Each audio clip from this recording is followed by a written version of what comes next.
Grabe, Lolo. Ang dami nating ani ngayon. Nakakatuwa naman. Abay, siyempre. Tinulungan mo ko eh. Salamat ha. Maski alam kong pahinga mo dapat ngayong Sabado, ay sumama ka pa rin sa akin para mag-ani. Wala naman pong day off sa akin eh. Masaya po ako na nakabalik po ako dito sa bukid at natutulungan ko po kayo. Kumusta ba naman ang pagtuturo mo dyan sa eskwelahan? Mabuti nga at nailipat ka na kagad dito. Di tulad nung nagsisimula ka pa lamang na napakalayo ng pinagtuturuan mo. Kaya nga po, Lolo eh. Swerte ho talaga ako. Kasi sa dami po ng mga nagpa-ranking at nag-apply, ako yung napili. At least ngayon, sa bahay na ako uuwi. Masasamahan ko na po kayo. Tapos, kapag wala pong klase, ay matutulungan ko pa po kayo dito sa mga pananim nyo. Ang swerte ko din talaga.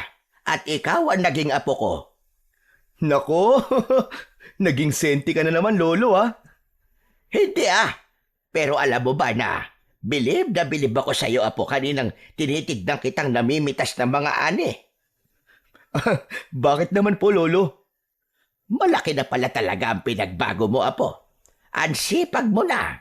Hindi tulad doon na laging nagtatago at naghahanap ng lilim tuwing didilat ang araw. Kasi naman po, bata pa po ako nun eh. Dati, ayaw na ayaw ko po yung ganito. Pero ngayon po, naiintindihan ko na kung gaano kahalaga ang ginagawa nyo. Ang saya-saya kayang mag-ani. Tignan mo, oh, ang sasarap nito. Fresh na fresh. Mapaparami na naman ako ng kain nito mamaya.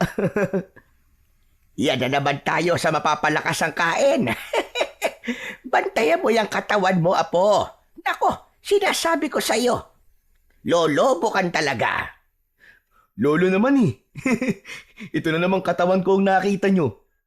Kasi nga, abay ang lapad-lapad mo na. Tapos tignan mo yan tiyan mo. Kailan ka ba manganganak? Hala siya. Grabe ka, Lolo ah. Biglang lumakas ang pag-ihip ng hangin. Napatingala si Gabriel at napansin na tila nagbabadya ang ulan. Nagsimulang dumilim ang langit. Agad niyang binilisan ang kilos at kinuha ang ilang piraso ng mga bunga. Gabriel, apo, bilisan mo na't parang uulan na. Kapag nabasa tayo rito, baka tayo'y magkasakit. Pero Lolo, marami pa pong dinaani. Sayang naman ko kung mababasa at masisira, lalo na po yung mga hinug na. Mas sayang kung magkakasakit tayo, apo. Ano ka ba naman? Saka di naman yan basta-basta mabubulok o masisira eh. Mabuti pa ay ipunin na natin itong mga nakuha natin. Agad nilang tinipon ang mga napitas na gulay at inilagay sa mga tiklis. Ang langit mas lalong dumilim at sa malayo ay naririnig na ang kulog. Lumalakas na rin ang pagbugso ng hangin. Lolo, may bagyo po ba? Abay, wala naman, iho. Pero parang kakaiba yung tunog ng kulog, ah. May kakaibang bigat din ang hangin. Ano pong ibig niyong sabihin, Lolo? Hindi ako sigurado, iho. Pero alam mo, kapag ganito nararamdaman ko sa hangin na mabigat, parang may masamang mangyayari. Yan. Bad vibes ka na naman, Lolo eh. Ulan lang po yan. Wala po kayong dapat na ipag-alala.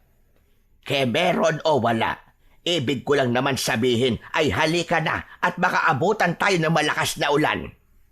Agad na sinimulan nilang maglolo na buhatin ng isa-isa ang bawat tiklis kung saan nakalagay ang kanilang mga inaning gulay.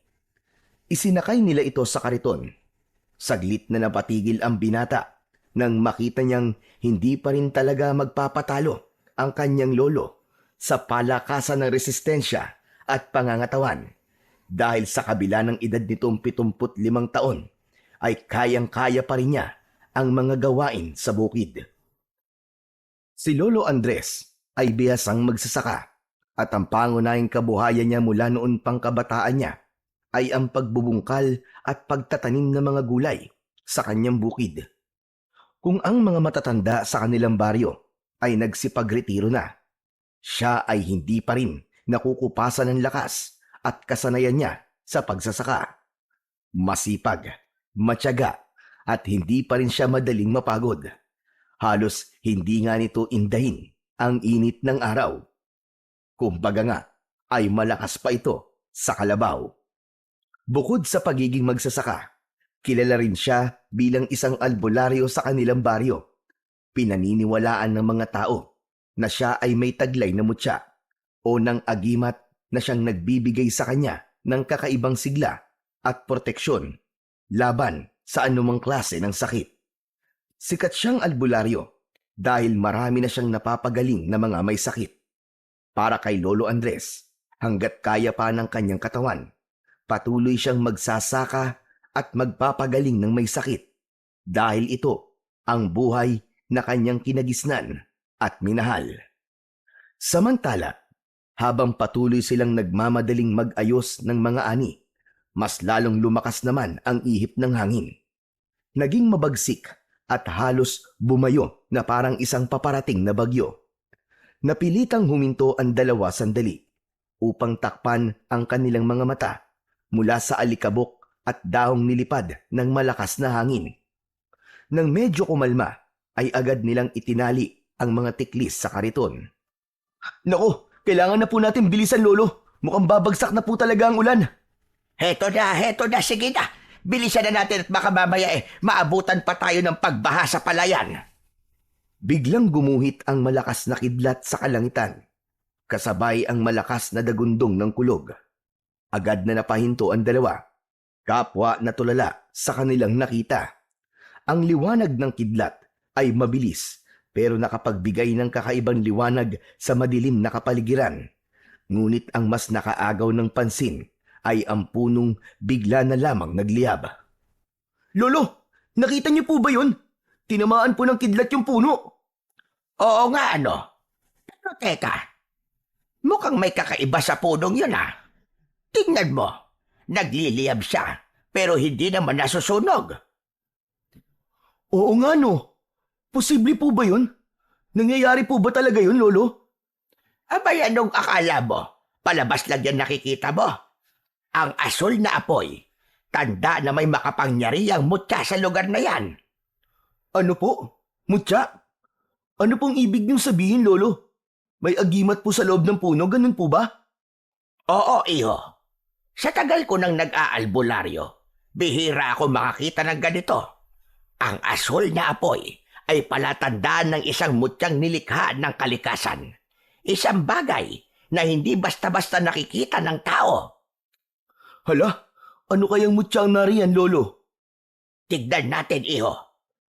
Sandali lang. Hindi po tayo pwedeng lumapit dyan, Lolo. Baka biglang kumidlat po ulit at tayo naman po ang tamaan. Delikado po yun, Lolo. Ano ka ba? Titignan lang naman natin Saka bakit ka ba natatakot? Hindi naman basta-basta inuulit ng kidlat ang pagtama sa iisang lugar. Ay, hindi po kayo nakakasigurado, Lolo. Tignan niyo po ang punong yun. Yung po ang pinakamataas dito kaya malaki po ang posibilidad na matamaan po ulit yan. Maniwala ka sa akin, Gabriel.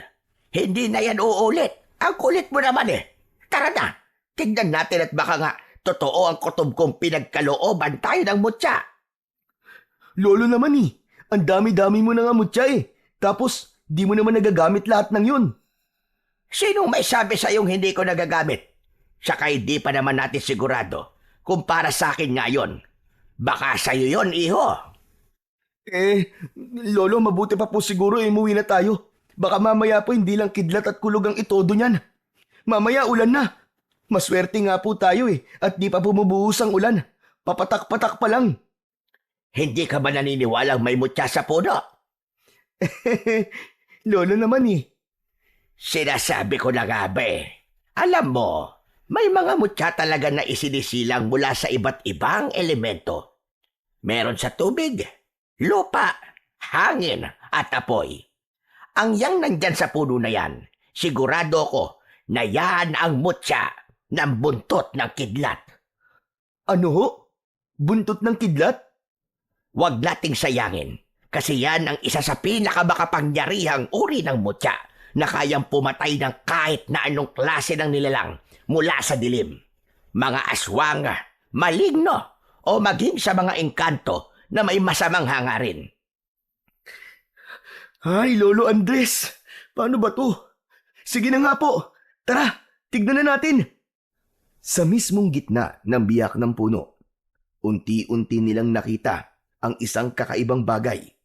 Ito ay bilog, bagyang mas maliit kaysa sa isang itlog ng pugo. Ang ibabaw nito ay makinis at makintab, animoy yari sa purong kristal. Pero sa paligid nito ay makikita ang mga mumunting sanga na nakapalibot, kawangis ng kidlat. May naririnig din silang mahinang tunog ng kuryente na nagmumula sa loob. Si Gabriel at Lolo Andres ay nakatayo sa harap nito, kapwa hindi makapaniwala sa kanilang nasaksihan. Pagbihira! Ang gandang mutya nito! Kakaiba talaga siya! Grabe, Lolo Andres. Totoo pala talagang may mga ganitong bagay sa mundo. Hindi ko napag-aralan sa science to ah. Ikaw lang eh. Di ka naniniwala sa mga pinaniniwalaan ko. Paano na kapag nawala ako? Sino ang magmamana ng pagiging albularyo ko? Aba, Gabriel, dapat ay ikaw yon. Mangyari, Lolo. Hindi ko po kasi talaga hilig yan eh. Saka, aaminin ko na po. Hindi po ako naniniwala sa mga sinasabi niyong mga nilalang sa dilim. Ganon din po sa mga agimat. Pero dun sa panggagamot niyo gamit yung mga halaman, dun po, naniniwala po ako. Apo, Gabriel, matanda na ako. Kailangan may magmana. Ikaw lang naman ang apo ko. Ikaw lang ang pwede kong turuan kung sakali. Pero Lolo Andres, teacher na po ako eh. At ito po ang daan gusto kong tahakin. Hindi po ang pagiging isang albularyo. Pasensya na po kayo, Lolo Andres. Kung di kita mapipilit, wala namang problema sa akin yon, apo. O sige, kung di ka naniniwala sa mutya, ako na lamang ang kukuha nito. Sayang naman kung iiwan natin to dito. Teka, Lolo Andres. Hindi po ba delikado kung basta-basta niyo na lang pong dadamputin yan? Gabriel, alam kong natatakot ka. Pero kung totoo nga mutya na kidlat ito, hindi natin pwedeng hayaan lang. Ang agimat na ganito ay hindi basta-basta bumabagsak sa isang lugar kung walang dahilan. Baka may paparating na panganib at ito lang ang tanging panlaban natin. Pero Lolo Andres, baka po mapahama kasi kayo eh. Mas delikado kung hindi natin malalaman ang dahilan ng pangyayaring ito. Kung may paparating nga na panganib, mabuting maging handa tayo kesa magsisi sa bandang huli. Dahan-dahang inilapit ni Lolo Andres ang kamay niya sa mutya. Pero bago pa man niya ito mahawakan, biglang gumapang ang maliit na kidlat mula sa mutya papunta sa kanyang kamay. Agad siyang umatras, hinahaplos ang nanginginig pang kamay. Halatang nasaktan siya, pero pilit niyang hindi pinapahalata. Lolo, ano pong nangyari? Nakuryente ako. Abay, ang lakas. Lumabas ata ang kaluluwa ko sa bisit na kuryente nito. Talaga po, Lolo? Pero, ayos lang po ba kayo? Gasking batang ire at nagtanong pa. Mukha ba akong ayos? Tignan mo nga't nanginginig pa rin ang kamay ko. Nagtaasan pa yata ang iilang piraso na lamang na buhok ko. Kasi naman kayo eh. Sabi ko naman kasi sa inyo, huwag niyo nang hawakan ang kulit-kulit niyo eh. Nakuryente ako. Dahil hindi ako tinanggap ng mutya. Yun lang yun. Di kung ganun, Lolo, umuwi na po tayo. Ayaw naman pala sa inyo ng mutya eh. Hindi ako. Pero baka ikaw, iho. Baka ikaw ang gusto ng mutya na kumuha sa kanya. Ano po? Ako? Naku, Lolo. Huwag niyo po akong isali dyan. Wala po akong alam dyan. Subukan mo lang, Gabriel. Ang mutya mismo ang pipili kung sino ang karapat-dapat na kumuha sa kanya. Kasi po, ang totoo po niyan, takot po ako sa kuryente. Ano ka mo? Takot ka sa kuryente? Opo, di ba nga nagka-trauma po ako nung bata po ako? Nung isuot ko po yung kamay ko sa sakit, nakasaksak pala. Simula nun, ayoko nang dumikit sa kahit na anong may kinalaman po sa kuryente. Abay, napapanahon na siguro para harapin mo ang takot mo, Gabriel. Walang mangyayari sa'yo. Ang mutyang yan ay isang biyaya. At kung ikaw ang pinili nito, hindi mo pwedeng takasan ang tadhana mo. Pero lolo, paano po kung makuryente po ako uli? Eh di malalaman natin kung talagang tinatanggap ka ng mutya o hindi. Lolo naman eh. Pwedeng pag-isipan ko muna to. Walang oras para mag-isip, apo. Ang mutya ay hindi maghihintay magpakailanman. Tahimik na napatingin si Gabriel sa kumikislap na mutya. Ramdam niya ang kaba sa dibdib.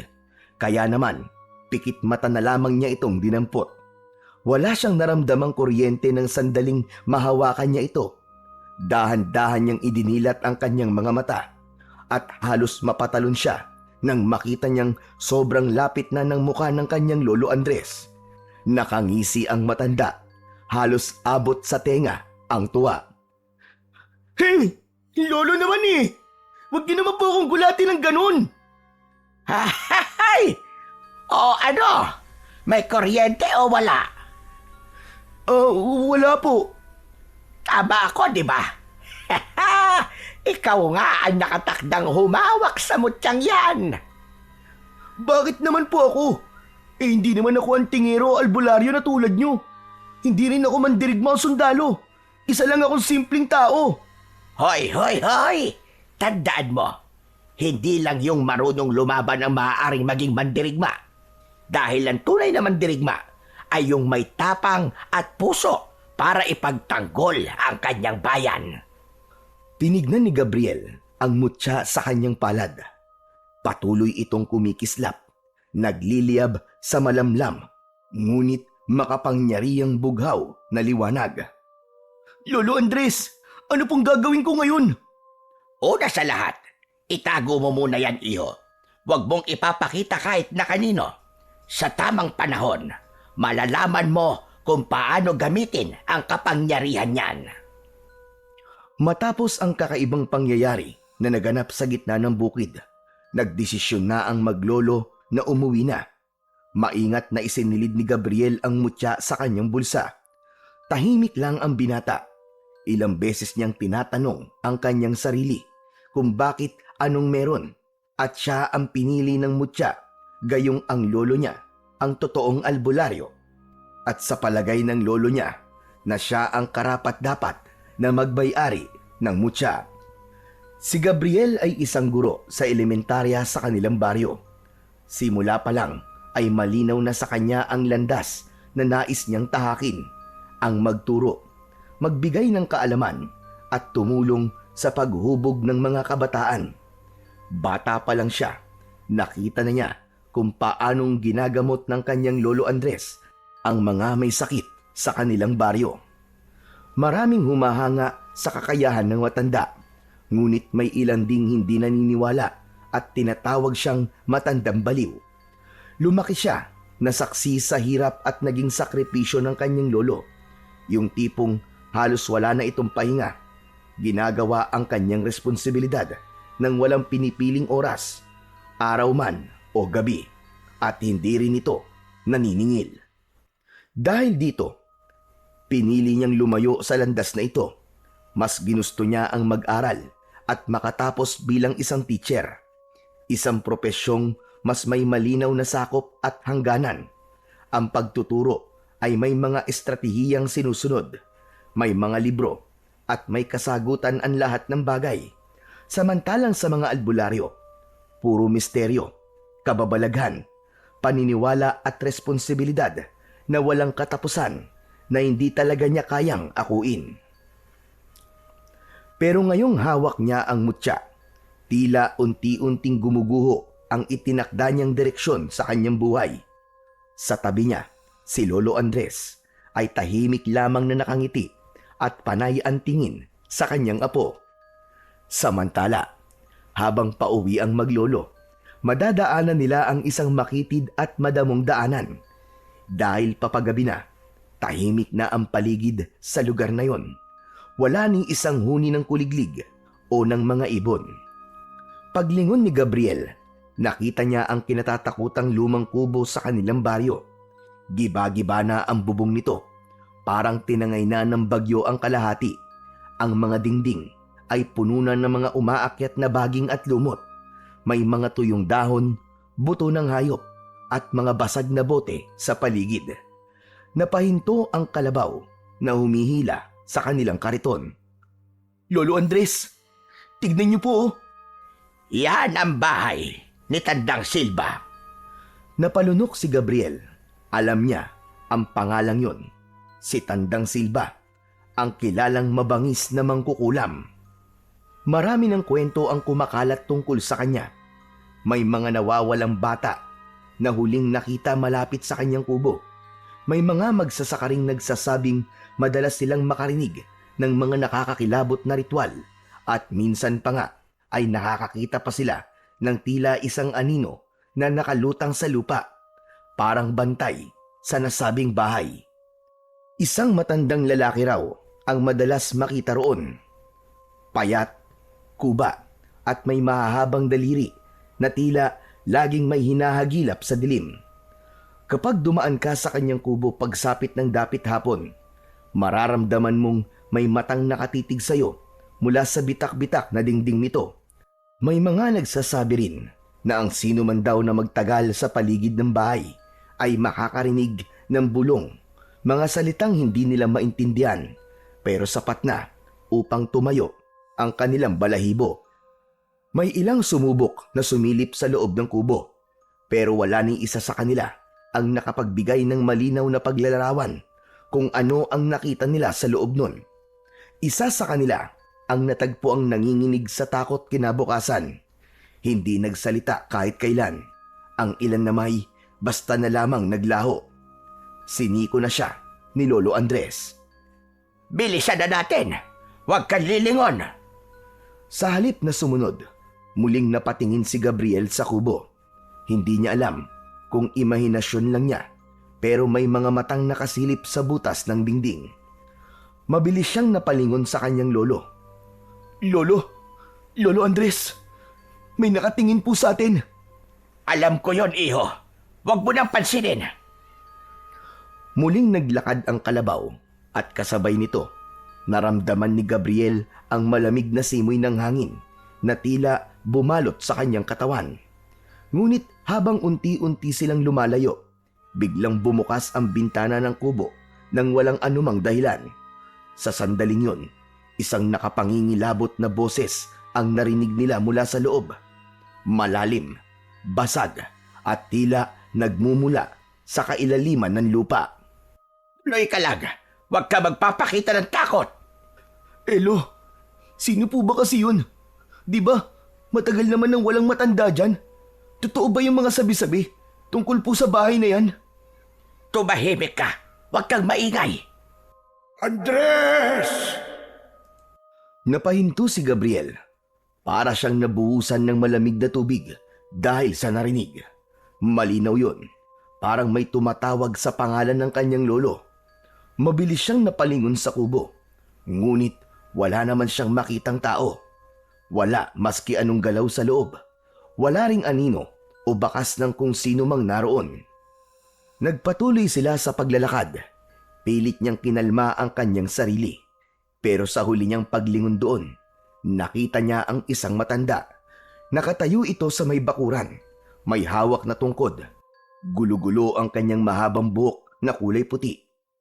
Ang kanyang balat ay kulubot at maitim. Parang tuyong kahoy na unti-unting nalilipasan ng panahon. Ngunit ang mas nakakakilabot sa lahat ay ang kanyang mga mata.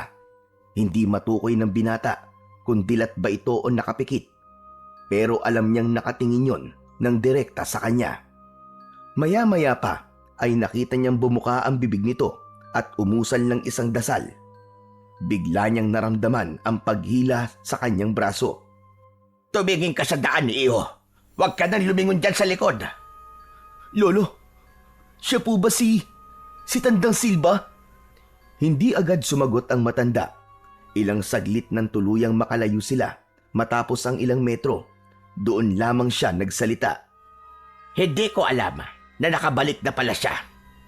Masama ito, iho. Pero lolo, siya po ba talaga yon? Si Tandang Silva? Oo, siya nga. At hindi mo dapat basta-basta binabanggit ang kanyang pangalan. Lalo na kung nandyan lang siya sa paligid. Pero Bakit niya po kayo tinatawag? Parang meron po siyang gustong sabihin sa inyo. Dahil ako na lang ang natitira. Ano po? Kayo na lang ang natitira? Ano pong ibig niyong sabihin? Matagal nang may hidwaan sa pagitan namin. Noon pa man, isa na siyang makapangyarihan at kinatatakutang mangkukulam. May grupo ng mga albularyo noon na nagbabantay upang hindi siya makagawa ng gulo o makapaminsala. Ano po, Lolo Andres? Isang grupo? Ibig sabihin, marami po kayong albularyo na kumakalaban sa kanya noon? Tama ka, Gabriel. Hindi lang ako. 7 albularyo ang nagtipon noon upang tapusin ang kanyang kasamaan. Ako ang pinakabata sa kanila. Kung ganun, Lolo, ano po nangyari sa kanila? Isa-isa silang nawala. May biglang nagkasakit ng walang dahilan. Ang iba, nawala sa sariling katinuan. Tulala at hindi na muling nakabalik sa kanilang dating sarili. Pero ang pinakamatindi, may isa sa amin na bigla na lamang naglaho. Parang bula. Wala ni anino. Wala ni bakas kung nasan siya dinala. Ako na lang, Apo. Ako na lang ang natira sa 7 albularyo. Iniisip niyo po bang siya ang may kagagawan sa pagkawala ng mga kasama niyo, Lolo Andres? Sino pa nga bang may kapangyarihang gawin yon sa kanila? Eh di siya lamang, si Tandang Silva. Pero, paano niyo po napatunayan na siya nga po ang may sala? Gabriel, ang matandang yon ay delikadong tao. Hindi siya basta-basta. Maniwala ka sa akin. Hindi mo gugustuhin mapansin ka niya. Kung totoo po ang sinasabi niyo, bakit po siya bumalik? Magiganti ba siya sa inyo? Yan ang hindi ko pa alam. Pwedeng oo. Pwede rin namang hindi. Pero isang bagay ang sigurado ko. Sa muli niyang pagbabalik ay may mangyayaring hindi maganda. Manganganib ulit ang mga tao. Kaya, Apo, humanda ka. Ho? Bakit naman po ako maghahanda? Ano naman pong kinalaman ko rito? Baka yan ang dahilan kung bakit ka binigyan ng mutya. Huminga ng malalim si Lolo Andres, saka tumitig kay Gabriel. Ang tanong, Apo, kaya mo bang tanggapin ang kapalaran mo? Pero Lolo, sinabi ko na po sa inyo ang sagot eh. Hindi po ako isang bayani at ayoko po maging isa. Okay na po ako sa pagiging isang ordinaryong teacher ko. Hindi ako makikipaglaban sa isang mangkukulam. Ikaw ang bahala. Pero sana, kung magbago ang isip mo, sana humaba pa ang buhay ko, Apo, para matulungan pa kita sa pagpapalakas mo at maisaling ko sa iyo lahat ng aking kaalaman. Lo, pambihira naman kayo eh. Huwag kayong ganyan magsalita. Para naman kayo namamaalam na niyan eh. Malakas pa po kayo oh. Di ba sabi nga ng ibang tao eh, malakas pa kayo sa kalabaw. Aabot pa kayo ng 100 taon o mahigit pa. Maniwala po kayo sa akin, Lo. Hindi natin masasabi yan, Iho. Lalo't nagbalik na siya. Alam ko ang sadya niya. May binabalak siyang hindi maganda at hindi ko alam kung anong klaseng kasamaan ang dala niya ngayon. Hindi ko talaga alam. Lolo, huwag na po nating isipin yan. Hindi pwede, Gabriel. Kailangan nating maghanda. Samantala, sa loob ng munting kubo ni Tandang Silva, isang kakaibang ritual ang isinasagawa ng matanda. Nakapaikot sa loob ng bahay niya ang maraming itim na kandila. Sa gitna ng silid, isang malamig at matigas na bangkay ang nakahiga sa isang luma at sirasirang banig. Nagsimula na si Tandang Silva sa isang pabulong na orasyon. Pagkatapos ay dahan-dahan siyang lumuhod sa harap ng bangkay. Ang kanyang mga mata ng oras na yon ay pulang-pula, galit at tila nag-aapoy sa dilim. Nang simulan niya ang pagdarasal, biglang nagbago ang kanyang anyo. Nangitim ang kanyang balat, kasing kulay ng suot niyang itim na damit. Ang kanyang buhok ay naging puti lahat. Ang kanya namang mga kamay ay mas lalong nangulubot at napuno ng mga malalaking ugat. Nang matapos ang kanyang pagbabagong anyo, dahan-dahan niyang hinaplos ang bangkay habang patuloy pa rin siya sa kanyang orasyon. Matagal na panahon na rin, Andres. At ngayon, dumating na ang araw na ikaw naman ang tatapusin ko. Muli niyang hinaplos ang bangkay. Malamig, madulas, at waring may bahid ng kakaibang enerhiya. Isang ngisi ang gumuhit sa kanyang kulubot na labi. Isang ngiting puno ng kasiyahan at pagkasabik. Dahan-dahan siyang yumuko. Inilapit ang kanyang muka sa walang buhay na katawan. Nakiramdam siya. Tahimik na nakinig. Naghihintay. Ilang saglit pa. Tila may marahang paggalaw sa dibdib ng bangkay. Bahagyang umangat ang dibdib nito. Napakagatlabi si Tandang Silba. Pinigil ang isang hagikgik. Mabuti! Napakabuti! Tumawa ng malakas. Natuwa siya sa kanyang tagumpay. Muli, isa na namang patay ang babangon. Isa na namang kaluluwa ang kanyang hawak. Bumangon ka! Bumangon ka, o halimaw ng kadiliman! Bumangon ka mula sa iyong maimbing na tulog at muling kumain ng laman ng mga mahihina! Biglang lumakas ang hangin sa loob ng kubo. Napahigpit ang hawak ni Tandang Silba sa bagay na kanyang nakapitan para hindi siya matangay ng malakas na hangin. Ilang saglit lang, ang bangkay ay biglang gumalaw. Unay gumalaw ang kanyang daliri. Kasunod ang marahang pag-angat ng dibdib.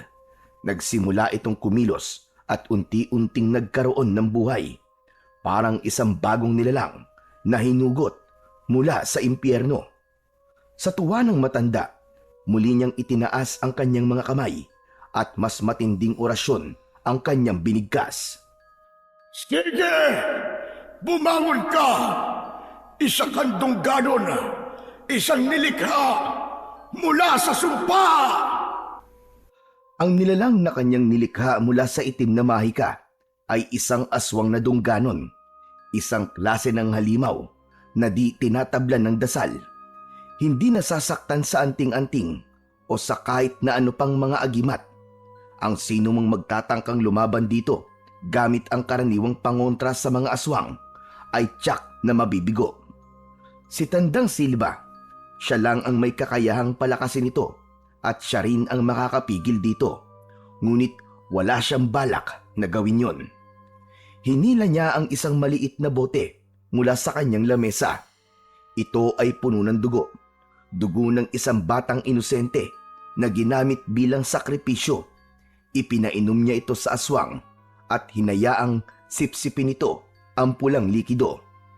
Sa wakas, nagawa ng aswang na bumangon, na puno ng matatalim na kuko ang kanyang mga kamay at paa, at ang katawan ay nabalot ng itim na kaliskis.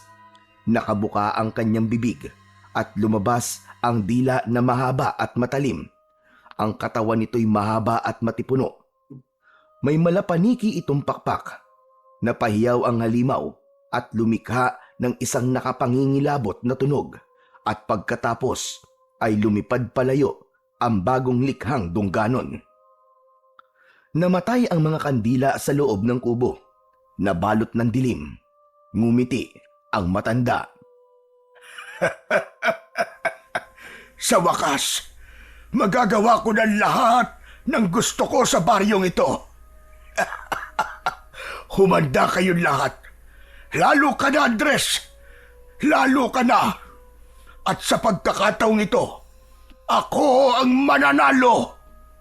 Sa labas ng kanyang kubo, muling namuo ang maitim na ulap. Tinakpan nito ang buwan. Parang muling nagbabadya ang napakalakas na ulan.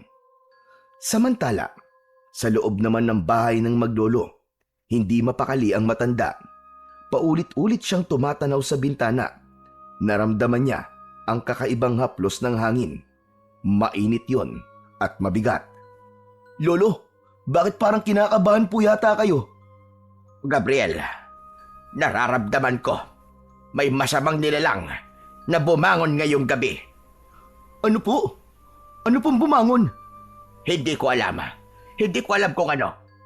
Pero ibinubulong sa akin ng kalikasan na may halimaw sa paligid. Halika, madali ka. Isara natin ang mga bintana at pinto. Masama ang kutob ko. Teka po, Lolo Andres. Sa palagay niyo po, may kinalaman po ba dito si Tandang Silva? Hindi ko alam. Pero isang bagay ang sigurado ko. Kailangan kong maghanda. Napabuntong hininga si Lolo Andres. Waring dinadala ng kanyang isip ang bigat ng nakaraan. Hindi basta-bastang halimaw ang nararamdaman ko, Gabriel. Kung ito na nga ang araw na matagal ko nang kinatatakutan. Gabriel, tandaan mo ito. Huwag mong hahayaang matulad ka sa akin. Hindi mo pa naiintindihan. Pero kapag dumating ang oras, huwag kang mag-atubiling lumaban. Tumigil siya sandali. Tila gustong idagdag ang isang bagay, pero piniling manahimik na lang. Ngunit sa likod ng kanyang titig, naroon ang isang babala, isang katotohanang hindi pa handang marinig ng kanyang apo. Teka lang po, Lolo Andres. Ano po bang ibig niyo sabihin? Anong oras po? Matanda na ako, Gabriel. Hindi ko na kayang lumaban. Alam kong kaya nandito yung matandang yon ay para makaganti siya. Pakiramdam ko, iho. Ngayon na ako aabutan. Lolo Andres naman huwag niyo po sabihin yan. Kung may panganib nga po na paparating, lalaban po tayo. Hindi ko po kayo pababayaan. Alam mo kasi, Gabriel, may mga laban talaga na di kayang ipanalo kahit na ano pang gawin mo. Minsan, ang tadhana na mismo ang magtatakda. Humakbang palapit si Lolo Andres at marahang inilagay ang isang kamay sa balikat ng binata. Pero kung sakali man, iho, na dumating ang araw na yon, huwag kang malulungkot dahil hindi lahat ng katapusan ay talo. May mga sakripisyong kailangan na gawin para may ibang mabuhay, para may magpatuloy. Lolo Andres, hindi ko gusto yung mga sinasabi nyo. Kung ano man ang mangyari, iho, gusto kong panghawakan mo ang sinabi ko. At kung dumating ang araw na hindi mo na ako makita, huwag kang matakot, iho. Lolo Andres, wala po masamang mangyayari sa inyo. Kung kinakailangan po na ipasuot ko sa inyo lahat ng agimat nyo, gagawin ko. Para lang po, hindi kayo lapitan ng mangkukulam na yon. Huwag ko kayo mag-isip ng negatibo, Lolo. Di ko kaya, Lo. Di ko po kaya mawala kayo. Huwag mong sabihin na hindi mo kaya. Dahil may isang hiling ako sa iyo. Kung dumating man ang oras na kailangan mong mamili sa pagiging teacher o pagiging albularyo, sana piliin mo ang daan na magliligtas sa mas maraming tao. Napabuntong hininga si Gabriel. Ayaw niya nang pakinggan ang sinasabi ng kanyang lolo. Samantala, sa labas ng kanilang bahay, nagmamasid na ang dungganon. Tahimik itong nakalambitin sa isang sanga. Ang mapupulang mata ay nakatitig sa bahay ni Lolo Andres.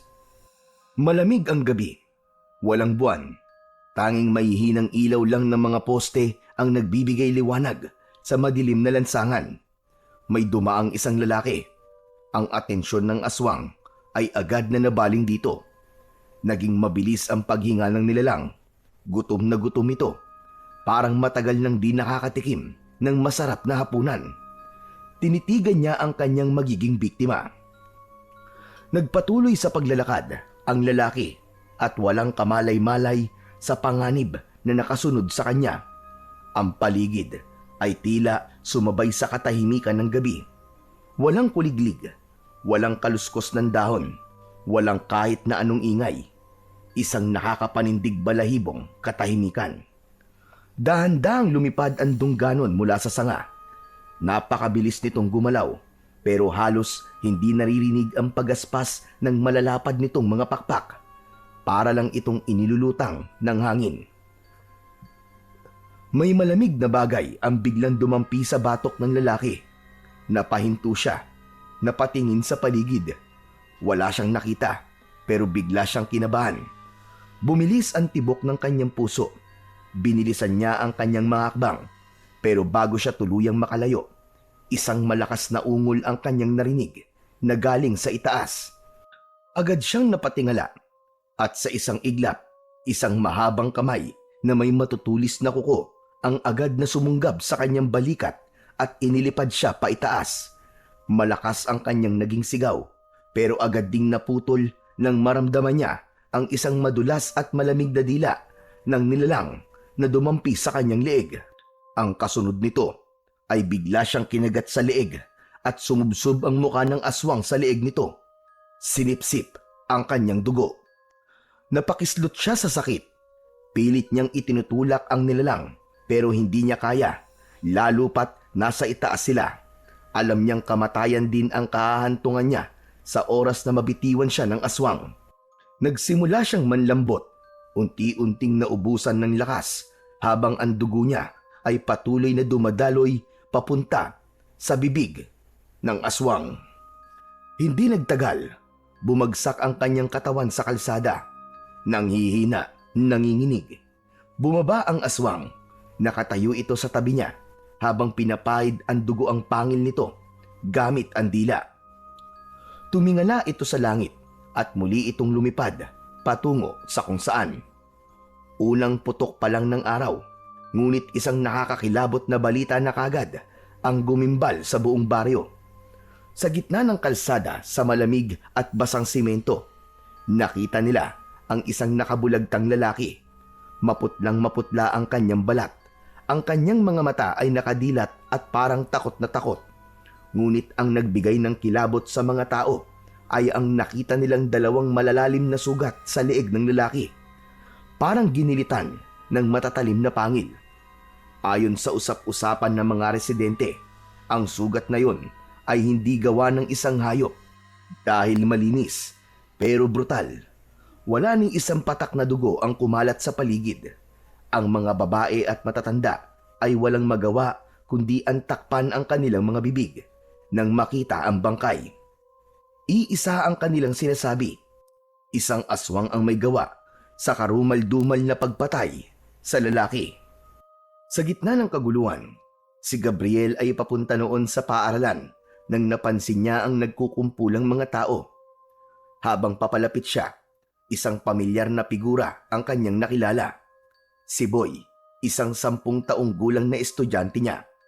Nakatayo ito sa harap ng kumpulan. Hindi kumikilos, hindi nagsasalita. Nakatingin lang ito sa isang direksyon. Tulalang tulala, nakanganga at hindi maipinta ang muka. Agad siyang lumapit para alamin ang pinagkakaguluhan ng mga tao. Ganun na lamang ang kabang naramdaman niya nang makita ang bangkay na nakahandusay sa kalsada. Napahinto siya at napalunok. Naramdaman niya ang panlalamig ng kanyang kamay pero pinilit niyang kumalma. Luminga-linga siya sa paligid. Kita niya ang takot sa mukha ng mga tao. May iba pang nasuka at hindi nakayanan ang tagpong yun. May iba nang lumalayo at ayaw na nilang tignan ang bangkay. Muling napatingin si Gabriel sa kanyang estudyante. Tahimik pa rin ang bata. Nakatutok lang ang mga mata sa patay. Lumapit siya at maraang hinawakan ito sa balikat. Naramdaman pa niya ang pagkagulat nito at bahagyang panginginig. Marahan niyang hinatak ang bata palayo. "Boy, anong ginagawa mo dito?" Si Kuya Mando po. Nakita ko po siya kagabi naglalakad. Dumaan po sa tapat namin. Pero... "Ano nakita mo, anak? May nakita ka ba? Nakita mo ba ang pumatay sa kanya?" Sir, may biglang dumagit po sa kanya mula sa itaas. Inilipad po siya tapos bigla na lang po silang nawala. "Sigurado ka ba, boy? Nakita mo ba yung itsura ng dumagit sa kanya?" Hindi ko po nakita ng malinaw, sir.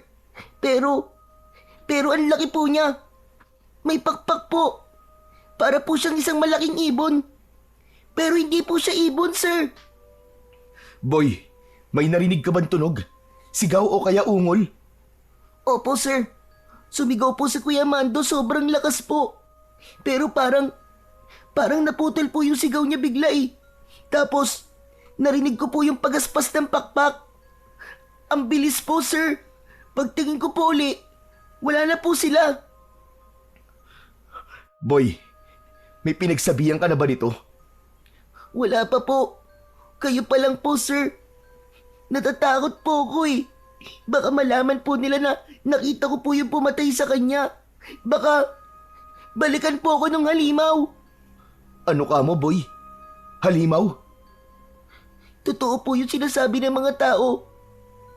Aswang po yung pumatay sa kanya. Huwag kang matakot, boy. Baka naman inaanto ka lang kagabi kaya kung ano-ano nakikita mo. Walang aswang, boy. Hindi sila totoo. Maniwala po kayo sa akin, sir. Totoo po yung nakita ko. Totoong may aswang. Totoong may aswang, sir. Kitang-kita ko po. Boy, makinig kang mabuti. Huwag mo itong ipagsasabi sa kahit na kanino, ha? Sa ngayon, bumalik ka na lang muna sa bahay nyo. At huwag na munang lumabas lalo na sa gabi. Naiintindihan mo ba? Opo, sir. Sige na, umuwi ka na. Umuwi na ang bata at ang tanging nagawa ng binata ay sundan ito ng tingin hanggang sa tuluyan ng maglaho sa kanyang paningin. Napabuntong hininga siya. May kung anong bigat sa kanyang dibdib na hindi niya maipaliwanag. Maya-maya pa, sa gitna ng katahimikan, isang pamilyar na tinig ang narinig niya mula sa kanyang likuran. Malamig, bahagyang paos, ngunit hindi maikakailang kilala niya ito. Napako siya sa kinatatayuan. Dahan-dahan siyang lumingon at sa kanyang pagharap, nakita niya ang kanyang lolo Andres. Gabriel! Abay, ano nangyari dito? Dahan-dahan itong lumapit. Kita sa mukha nito ang labis na pag-aalala maski di pa naman niya nakikita kung ano talaga ang nangyari at kung ano ang pinagkakaguluhan ng kanyang mga kababaryo. Lolo Andres, meron hong patay. Natagpo ang walang dugo tapos may malalalim po na sugat sa kanyang leeg. Aba, tignan ko nga. Luwag na po. Baka kung ano pa po masabi nyo. Ano ka ba? Tahimik lang ako. Titignan ko lang naman. Sigurado po kayo, Lo, ha? Walang kung ano-anong sasabihin, ha?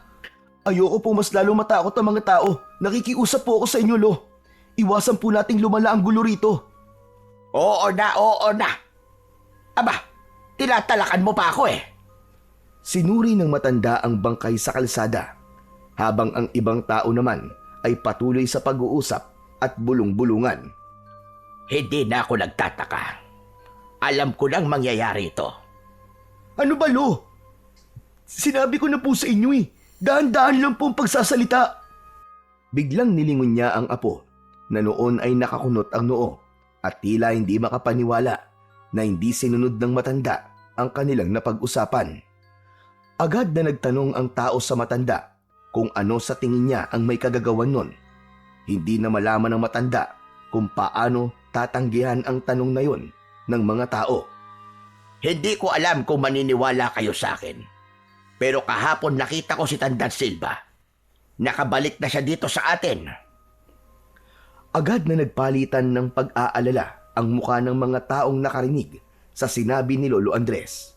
Ang mga matatanda, silang nakaalam sa kwento ni Tandang Silva, ay halos sabay-sabay na napailing. Mas lalo silang nagkagulo dahil halos lahat ng mga nakakakilala sa matanda ay nakasisiguro ng may kinalaman nga ang matandang mangkukulam na yon sa kaguluhang nangyayari sa kanilang nayon. Lolo, ano ba? Hindi naman tayo sigurado kung yung matanda nga na yun ang may kagagawa nito. Huwag po kagad tayo mambibintang. Saka matanda na po yun. Paano naman niya mapapatay ang taon to? Maniniwala pa ako kung sasabihin yung baka adik ka may gawa nito eh, o isang kriminal. Hindi, Apo. Sigurado kung di tao may gawa nito. May nararamdaman akong malakas na puwersa sa paligid. At ngayong may namatay na, sigurado ko na ito na ang simula. Mga kasama, pasensya na po kayo sa lolo ko ha. Huwag na po natin pansinin ang mga sinasabi niya. Baka nag-uulyanin na po eh. Apat siraulo to batang ito. Ginawa mo pa akong ulyanin, damuho ka. Agad na hinila ni Gabriel ang kanyang lolo palayo sa nagkukumpulang mga tao. Ramdam niya ang tensyon sa paligid, ang takot sa bawat bulong ng mga tao. Hindi na siya nagdalawang isip. Kailangan niyang mailayo si Lolo Andres bago pa ito makapagsalita ng kung ano-ano at lalong magdulot ng gulo. Tahimik silang naglakad pa uwi. Kapwa hindi nagsasalita. Ang tanging naririnig ay ang tunog ng kanilang mga yabag sa lupa. Pagdating sa bahay, agad na isinara ni Gabriel ang pinto at inilak yun. Saka humarap sa kanyang lolo. Lo, ano ba naman kayo? Di ba nag-usap na tayo? Pinakiusapan ko na kayo na wag na kayo magsasalita ng kung ano-ano sa harap ng mga tao. Ano namang masama sa sinabi ko? Totoo naman yon. Totoo man po o hindi, hindi pwedeng ganun-ganun na lang tayo magbitaw ng salita. Kita nyo kanina. Lalo nyo lang pinakaba yung mga tao eh. Hindi pa nga tayo sigurado kung ano nangyari kay Mando. Tapos dadagdagan nyo pa ng kwento tungkol kay Tandan Silva. Pambihira naman kayo, Lo. Gabriel, wala ka talagang alam sa mga nangyayari sa baryong ito. Hindi mo naabutan ang nangyari noon. Lo, hindi porket hindi ko naabutan, hindi ko na dapat alamin. Ang punto ko lang naman, huwag kayong magsalita sa harap ng tao na parang siguradong-sigurado kayo sa sinasabi nyo. Alam nyo ba pwede kayong gawing katawa-tawa? Baka nga sabihin pa nilang nababaliw na kayo eh. Ano kung pagtawanan nila ako? Mas mabuti na yung mag-ingat sila kaysa sa maging kampante tapos isa-isa na lang silang mawawala. Alam kong marami na kayo napagdaanan, Lo. Alam kong may alam kayo sa mga ganitong bagay. Pero hindi tayo pwedeng basta-basta na lang magturo ng kung sino. Paano kung wala naman talagang kinalaman si Tandan Silva? Paano kung nagkataon lang na bumalik siya tapos may namatay? Hindi, Gabriel. Sigurado ako. Siya ang may kagagawan nito. Hindi adik, hindi kriminal. Isinusumpa ko. Totoo lahat ng sinasabi ko. Halimaw ang matandang yon. Pero sa palagay ko po, Lolo Andres, mali po kayo. Ha? Paano mo nasabi? Di ba ang sabi niyo po, isang mangkukulam ang matandang yon. Pero may nakakita kay Mando kagabi. Isang malaking ibon daw po ang dumagit sa kanya. Palagay nung nakakita, aswang yun na may malaking mga pakpak. Ano ka mo? Isang aswang? Nakapagtataka. Paano nangyari yon? Aswang na si Silva ngayon. Aba, nag-level up ng damuho. Lolo naman eh, seryoso ko. Seryoso din naman ako Sa kapangyarihan niya, posibleng mangyari yon. Baka isinuko na niya ng tuluyan ang buong pagkatao niya at kaluluwa niya sa demonyo. Kung totoo man po ang sinasabi niyo, ano pong gagawin natin ngayon, Lolo Andres? Kailangan nating malaman kung bakit siya bumalik. Kailangan nating alamin kung sino ang sunod niyang bibiktimahin. Pero Lolo Andres, paano naman po natin gagawin yun? Paano po natin malalaman? Ikaw, Gabriel. Ikaw ang maghahanap ng sagot. Ano po? Hala, bakit po ako? Dahil ikaw lang ang pwedeng magpatuloy sa sinimulan ko. Ikaw ang may kakayanang labanan sila. Nasa iyo ang isang makapangyarihang mutya. Anak ng teteng naman oh. Mapilit talaga kayo no. Ilang beses ko bang sasabihin na hindi ako katulad nyo? Alam ko. Pero alam ko rin na mapipilit kang yakapin ang nakatadhana sa iyo. Hindi mo yan maiiwasan at hindi mo matatanggihan. Hindi, Lolo, ayoko. Hindi ko yung kaya. Hindi mo kaya sa ngayon. Pero oras na dumating ang panahon na tanggapin mo ng buong buo ang kapalaran mo, malalaman mo rin lahat. Pero kinakabahan ako. Saan naman po? Baka ito na nga ang simula ng pagkakalat nila ng lagim dito sa baryo. Hindi ko hahayaang mangyari yon. Hanggat buhay ako, hanggat kaya ko, ipagtatanggol ko ang baryong ito. Lo, matanda na ho kayo eh. Di nyo na po kakayanin na makipaglaban pa sa mga aswang kung talagang aswang nga ang pumatay kay Mando. Kailangan nating magmatsyag dahil baka isa na sa mga nakakasalamuhan natin ng aswang. Ha? Ano po? Ano pong ibig nyo sabihin? Ang mga aswang, iho, kaya nilang magbalat kayo. Kaya nilang magpanggap na isang ordinaryong tao at makihalubilo. Kailangan natin silang makilala agad para hindi na sila makapambiktima pa dito. Lolo Andres, ano po bang plano nyo? Kailangan nating malaman kung may nakakita sa nangyari bukod dun sa sinasabi mong nakakita. Dapat tayo magtanong sa mga tao, maghanap ng palatandaan, at higit sa lahat, dapat natin palakasin ang depensa natin laban sa kanila. Tahimik na sumang-ayon ang binata sa sinabi ng kanyang lolo. Alam niyang hindi nila maaaring baliwalain ang panganib na paparating. Dahil sa nangyari, nabalot ng katahimikan at pangamba ang buong baryo. Hapon pa lamang ay nagsisibalik na sa kanilang mga tahanan ang mga tao. Wala nang batang naglalaro sa lansangan, ni isang dumudungaw man lamang sa kanilang bintana. Ang mga matatanda naman ay tahimik na nagdarasal sa harap ng kanilang mga altar. Tangan ang mga rosaryo habang nanginginig ang kanilang mga kamay. Sa tapat ng tindahan na dati puno ng tawanan at ingay ng nag-iinuman, ngayon wala ni isang anino ng tao. Ang mga upuan ay naiwan sa magulong ayos. Tanda ng pagmamadali ng may-ari na makapasok kagad sa loob ng bahay. Samantala, abala naman ang iba sa paghahanda ng mga pangontra. Naglalagay sila ng mga bawang sa bawat sulok ng kanilang bahay, sa mga bintana, pintuan, at maging sa ilalim ng kama ng kanilang mga anak. Ang ilan ay nagsasaboy ng asin sa paligid ng kanilang tahanan. Ang lahat ng ito ay dulot ng mabilis na pagkalat ng balita tungkol sa aswang at ang matinding takot sa pagbabalik ni Tandang Silba. Lalo pang lumala ang pangamba nila nang isang magsasaka ang nagpatunay na may nakita siyang kakaibang nilalang na gumagala sa kanilang bukid. Nakayuko ito, ngunit ang anino ay hindi pangkaraniwan. Mahaba, baluktot, at gumagalaw na tila may sariling buhay. Samantala, isang matanda naman ang nagsabing nagising siya isang madaling araw matapos makarinig ng mabibigat na yabag sa kanilang bakuran. Nang sumilip siya sa maliit na siwang ng dingding, isang pares ng mapupulang mga mata ang sumalubong sa kanya. Dagdag pa rito ang sunod-sunod na pagkawala ng mga alagang hayop. Sa tuwing natatagpuan ng mga ito, wala na silang buhay, said ang dugo, wakwak ang tiyan. Sa kabila ng lahat ng ito, may ilan na ring nagsabi na nakita nila si Tandang Silba at sa kanilang paniniwala, siya ang aswang na bumabalot ngayon sa baryo ng takot. Sa kabila ng lumalalang takot na bumabalot sa buong baryo, may isang tila hindi apektado, si Lolo Andres. Galing siya sa bukid ng gabing yon, may pasan-pasan na mga nakataling mga tuyong sanga at ilang bugkos ng mga halamang gamot. Malamig ang simoy ng hangin at walang ibang naririnig kundi ang kanyang mga kaluskos.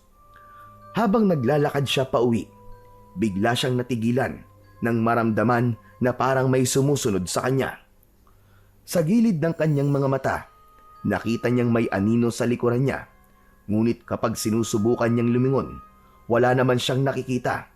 Ngunit sa pagkakataong yun, alam na niyang hindi siya nag-iisa. Pero hindi man lang siya natakot o natinag. Sa halip, bahagya siyang ngumisi at iniling-iling ang ulo. Kung ako ang tinatarget mo, nagkamali ka ng planong biktimahin. Hayop ka! Subukan mo para matapos na yung kasamaan mo. Akala mo natatakot ako sa'yo? Nagpatuloy siya sa paglalakad hanggang sa muli siyang tumigil nang maamoy ang masangsang na hangin. Napatakip siya ng ilong dahil napakabaho ng kanyang nalalanghap. Amoy bulok na laman. Hindi siya nagpakita ng takot. Bagkus ay tumikhim siya at dahang-dahang ibinaba ang pasan niyang mga kahoy sa lupa. Lumabas ka na! Kung gusto mo lumapit, lumapit ka na! Huwag mo na akong tinatakot-takot, leche ka! Sa dulo ng kalsada, isang aso ang biglang umalulong ng malakas. Para bang may nakikita itong hindi nakikita ng karaniwang tao. Agad na sumagot ang isa pang aso sa malayo. Unti-unting dumami ang mga umaalulong at tila nagbababala sa buong baryo na may masamang mangyayari. Napabuntong hininga si Lolo Andres. Hindi ka ba natatakot? May narinig si Lolo Andres na nagsalita mula sa kanyang likuran. Napangiti ang matanda. Hindi siya lumingon, pero mahinahon siyang sumagot. Hindi ako takot sa isang katulad mo. Matagal na kitang kilala at matagal na rin akong handa sa laban na to. Agad na binunot ng matanda ang itak na nasa kanyang bewang at hinarap ang taong nagsalita. Yun ay walang iba, kundi si Tandang Silva. Matagal ko nang hinihintay ang pagkakataong ito, Andres. Kung may kailangan ka sa akin, abay sabihin mo na. Dahil wala akong oras sa mga ganitong klase ng drama. Huwag kang magmadali. Ang tagal nating hindi nagkita. Bakit hindi mo na tayo magkamustahan? Akala ko ay hindi ka nababalik. At bakit naman hindi? Hindi pa tapos ang misyon ko. Ikaw na lang, Andres. Ikaw na lang. Ikaw na lang ang natitirang antingero. At panahon na para kunin ko ang nararapat na sa akin. Anong pinagsasasabi mo, matanda ka? Ang baryong ito, matagal na dapat nasa ilalim ng kapangyarihan ko. Hindi pa ba sapat ang lahat ng buhay na kinuha mo? At marami pa ang susunod, Andres. Hindi mo na ako mapipigilan. Hindi na tulad ng dati. Matanda ka na. Mahina. Wala ka ng kalaban-laban sa akin. Tahimik sa loob ng ilang segundo. Tapos biglang tumawa ng malakas si Lolo Andres. Malalim, puno ng pangungutya. Sandali lang. Anong nakakatawa? Ay! Ang kapal na mukha mong sabihing mahina ako. Eh ikaw, hanggang ngayon, nandito ka pa rin. Nagpipilit, desperado. Matanda ka na rin, Silva. Pero hindi ka pa rin natututo. Nagpatuloy sa pagtawa si Mang Andres habang pinapagmasdan si Tandang Silva. Kitang-kita ang inis sa mukha ng kanyang kaaway. Mas lalong naningkit ang mapupula nitong mga mata. Hindi ka pa rin nagbabago, Andres. Puro ka pa rin patawa kahit nasa bingit ka na ng kamatayan. At sino naman ang may sabi na nasa bingit ako ng kamatayan? Ikaw? Pasensya na, Silva. Pero hindi ako takot sa'yo. Lalo na't halatang halata kong namimiss mo ko. Hindi kita namimiss. Ang gusto ko lang ay matapos na lahat ng ito. Matagal na kitang dapat na pinatay. Aba, bakit hanggang ngayon ay buhay pa ako? Ang tagal mo naman. Tama na ang satsat. Wala ka ng ligtas, Andres. Sisiguraduhin ko ngayong gabi ay mamamatay ka. Sandali lang.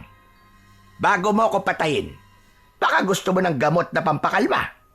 Mukha kang stress at tuyot na matanda. Baka naman sumakit yung dibdib mo sa sobrang gigil. Walang silbi mga pinagsasasabi mo. Hanggang ngayon, inutil ka pa rin. Inutil? Aba, parang sarili mo yata ang pinariringgan mo, Silva. Anong ibig mo sabihin? Ilang dekada na ba tayong ganito? Ilang beses mo na akong pinagtangkaan. Pero ano ang resulta? Heto ko, buhay na buhay. Sabihin mo nga, kanino ka ba dapat mainis? Sa akin o sa sarili mo? Na kahit na anong gawin mo, hindi mo pa rin ako mapatay. Dumating na ang oras mo, Andres. Tapos na ang laro natin. Matutulad ka lang sa mga kasamaan mong albularyo nun. Wala ka ng laban. Ganon ba? Bakit parang takot ka pa rin? Hindi ako takot sa'yo. Hindi mo na ako mapipigilan. Wala nang anting-anting ang makakapigil sa akin. Talaga ba? Sigurado ka bang wala na talaga? May kinuha si Lolo Andres sa kanyang bulsa at inilabas doon ang isang maliit na bote ng langis. May nakababad na isang maliit na mutya. Kaagad niyang binuksan yon at ipinahid sa kanyang itak. Umuusok ito habang inilalagay sa talim ng kanyang sandata. Anong ginagawa mo? Sinabi mo kasing wala na makakapigil sa'yo, hindi ba? Eh di subukan natin kung totoo nga yan. Alam mo bang matagal ko nang hinihintay to? Matagal ko na gustong gumulong sa saig sa kakatawa kapag nakita kitang nahihirapan sa mga kalokohan mo. Ngayon, sigurado ka ng kaya mo ko. Eh di subukan mo. Hindi nag-aksaya ng oras si Lolo Andres. Sa isang iglap, sumugod siya kay Tandang Silva. Tangan lahat ng natitira niyang lakas. Ngunit bago pa man siya makalapit, isang nakakakilabot na nilalang ang biglang bumagsak mula sa itaas. Malaki, maitim, at may malalapad na pakpak na parang isang dambuhalang paniki. Napaatras si Lolo Andres. Ramdam ang matinding puwersa sa bagong dating na kalaban. Nawalan siya ng balanse at sa isang iglap, napaupo siya sa lupa. Naramdaman niya ang kirot sa kanyang likod pero hindi niya to ininda. Mas matindi ang pangamba na bumalot sa kanya habang pinagmamasdan ang halimaw na nakatayo sa kanyang harapan. Samantala si Tandang Silva naman ay nakangisi lang at tuwang-tuwa sa kanyang nakikita. Andres! Andres! Sabi ko naman sa iyo, hindi ba? Hindi mo na ako kayang labanan ngayon. Hindi na ikaw ang dating antingero na kinatatakutan noon. Hayop ka! Wala ka talagang pinagbago, Silva. Hindi ka kailanman lumalaban ng patas. Mandaraya ka pa rin hanggang ngayon. At bakit naman ako lalaban ng patas? Kung sa ganitong paraan ako pwedeng manalo, gagawin ko. Wala nang ibang mahalaga sa akin, kundi ang magtagumpay. Anong halimaw naman niyang ginawa mo, Silva? Nagulat ka ba? Sinabi ko naman sa iyo kanina, hindi mo nakakayanin ang kapangyarihan ko. Humakbang siya paatras at itinaas ang kamay. Sa isang iglap, ang halimaw ay lumapit sa kanya. Lumuhod sa kanyang harapan na parang isang alagang hayop. Ang nilalang na ito, ang tatapos sa iyo, Andres. Wala ka ng kawala! Kaya mo lang sinasandalan ng halimaw mo. Kasi alam mong hindi mo ako kayang harapin ng ikaw lang. Wala na akong pakialam sa mga sinasabi mo. Puro kasatsat. Pero ito tatandaan mo.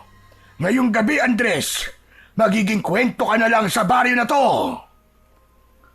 Agad na tumayo si Lolo Andres at ipinagpag ang alikabok na kumapit sa kanyang damit.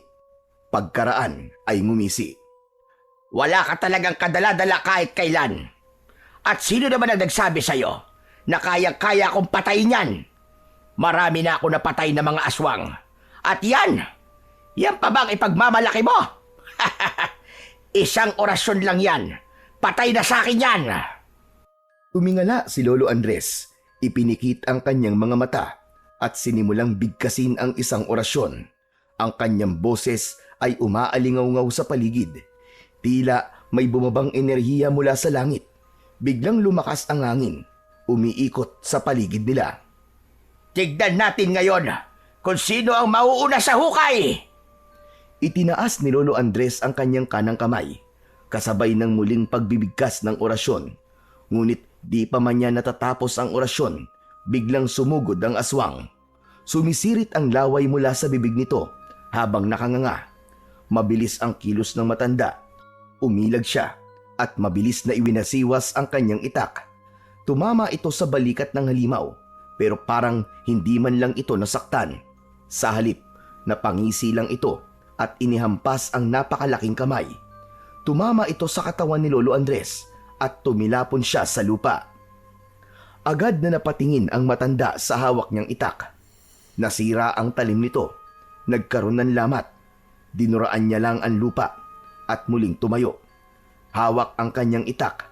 Tumingin siya kay Tandang Silva na noon ay nakangisi lang. Tila nag-e-enjoy sa kanyang paghihirap. Muli siyang umusal ng isang dasal pero pinagtawanan lang siya ni Tandang Silva. Hindi ka pa ba nagtataka kung bakit hindi umi-epekto ang mga dasal mo? Huwag mo na sayangin ang hininga mo dahil wala yang silbi sa alaga ko. Nagtangis ang bagang ni Lolo Andres. Hindi siya makapaniwala. Anong ginawa mo, Silva? Anong klaseng halimaw yan? Natatakot ka na ba sa nilikha ko, Andres? Ito ang aking tungganon. Hindi siya tulad ng ibang aswang. Hindi siya nakakarinig. Hindi siya tinatablan ng kahit na anong orasyon. Dahil hindi naman niya naririnig ang mga dasal mo. Hayop ka! Iba ito! Kailangan kong gumamit ng ibang paraan! Wala siyang oras para mag-isip ng matagal. Biglang kumilos ang dungganon.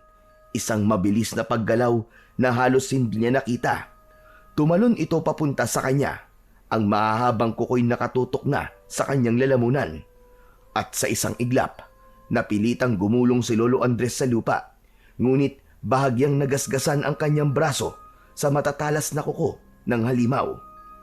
Ano, Andres? Ano? Handa ka na bang mamatay? Hindi sumagot si Lolo Andres. Dahan-dahan siyang umatras habang pilit na iniisip kung paano tatalunin ang isang aswang na hindi tinatablan ng dasal. Huwag kang masyadong pakampante. Bago mo ko mapatay, alamin mo muna kung kaya mo bang kalabanin ang susunod sa akin.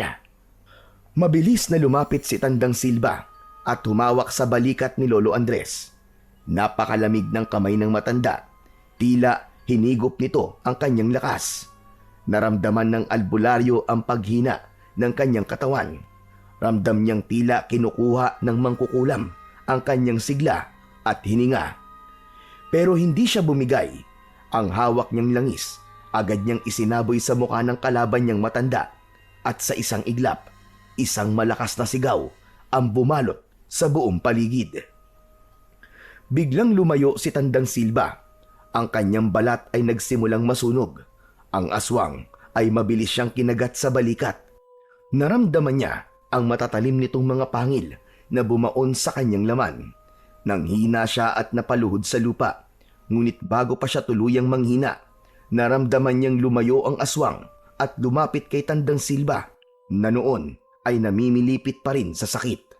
Agad nitong inilipad ang matandang mangkukulam at habang nasa ere ito, narinig pa ni Lolo Andres ang malakas nitong sigaw.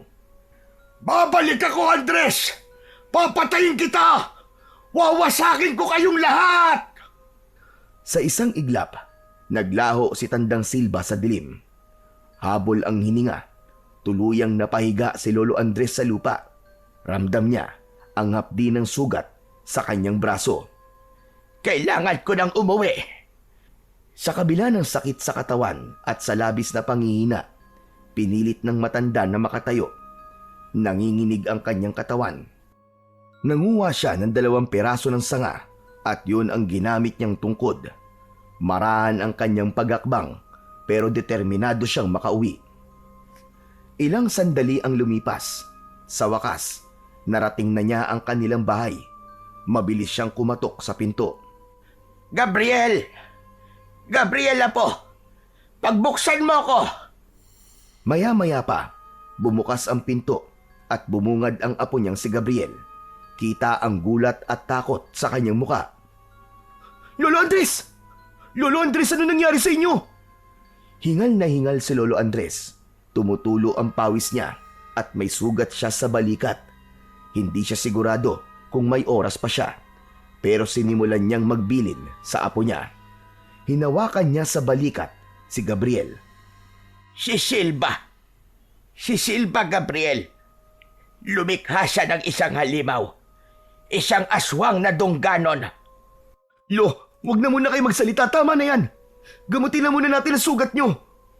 Gabriel, makinig ka. Wala na tayong oras. Makinig kang mabuti sa sasabihin ko. Lo, anong wala ng oras? Ano ba nangyayari sa inyo? Si Silva, lumikha ng isang halimaw. Isang dungganon. Dungganon? Anong ibig mo sabihin, Lo? Ano ba yun? Mabilis ang paghinga ni Lolo Andres. Ramdam niya ang hapdi ng kanyang sugat, pero mas inaalala niya ang paparating na kapahamakan. Inalalayan ni Gabriel ang kanyang lolo at pinaupo. Hindi ordinaryong aswang ang nilikha niya. Wala itong pandinig. Kaya di tinatablan ng orasyon o ng mga sandatang inorasyonan. Hindi rin ito basta-basta tinatablan ng kapangyarihan ng mga mutya. Malakas ito. Mabilis. At walang awa.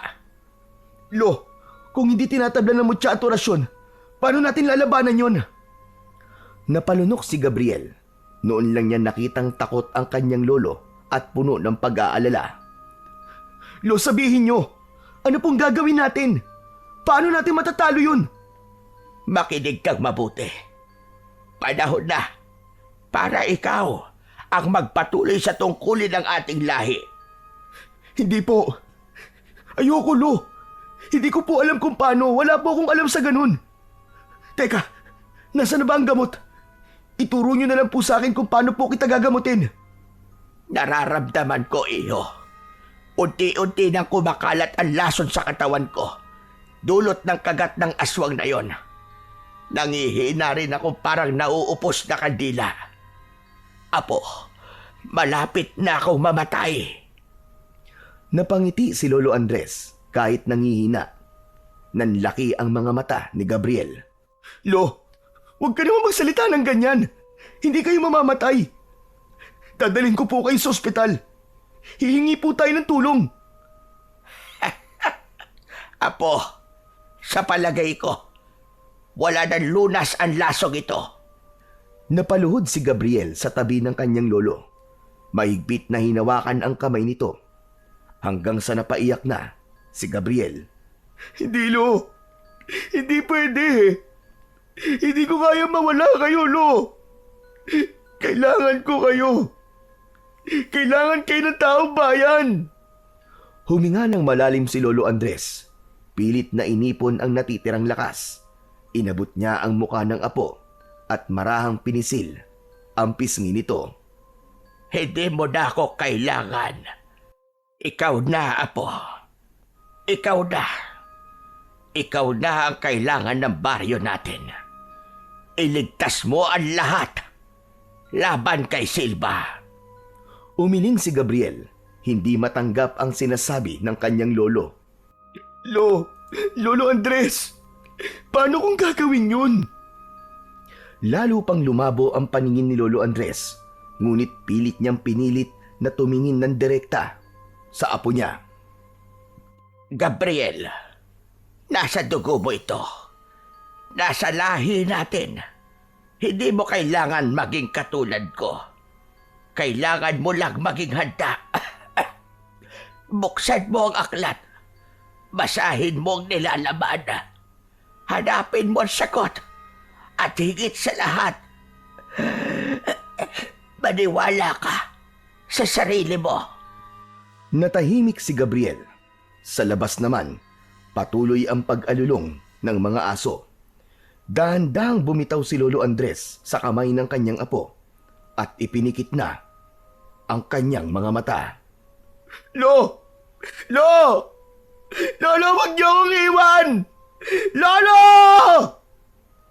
Ilang beses na sinubukang gisingin ni Gabriel ang matanda, pero huli na. Tumigil na ito sa kanyang paghinga. Napaluhod sa sahig ang binata. Hawak ang kamay ng kanyang lolo. Parang biglang huminto ang mundo niya. Ang kaninang alulong ng mga aso biglang nawala. Para siyang nabingi. Dahan-dahang bumagsak ang kanyang noo sa dibdib ng kanyang lolo habang nanginginig ang kanyang katawan dahil sa labis na pag-iyak. Lolo, wag naman po. Wag niyo po akong iwan. Lolo! Para siyang bata ulit na biglang hinahanap ang init ng yakap ng kanyang lolo. Yung pang-aasar sa kanya ng matanda at ang palad nitong palaging pumipisil sa kanyang balikat kapag kailangan niya ng mga payo at gabay. Ngunit sa pagkakataong yon, hindi na gumagalaw ang kanyang lolo. Hindi na rin ito tumugon. Huminga siya ng malalim. Pilit na nilalabanan ang bigat at kirot sa kanyang dibdib. Isang matagal na katahimikan ang bumalot sa sala. Hanggang sa maramdaman niyang may malamig na dampi ng hangin sa kanyang batok. Isang pamilyar na pakiramdam. Parang nung bata pa siya kapag pinapalakas siya ng kanyang lolo sa tuwing naduduwag siya. Muli niyang tinignan ang mukha ng matanda. Kahit wala ng buhay, naroon pa rin ang bahagyang ngiti nito sa labi. Huminga siya ng malalim. Pilit na inaalis ang takot at panghihina sa kanyang katawan. Ito na yon. wala na siyang ibang pagpipilian. Dahan-dahan niyang binitiwan ang kamay ng kanyang lolo.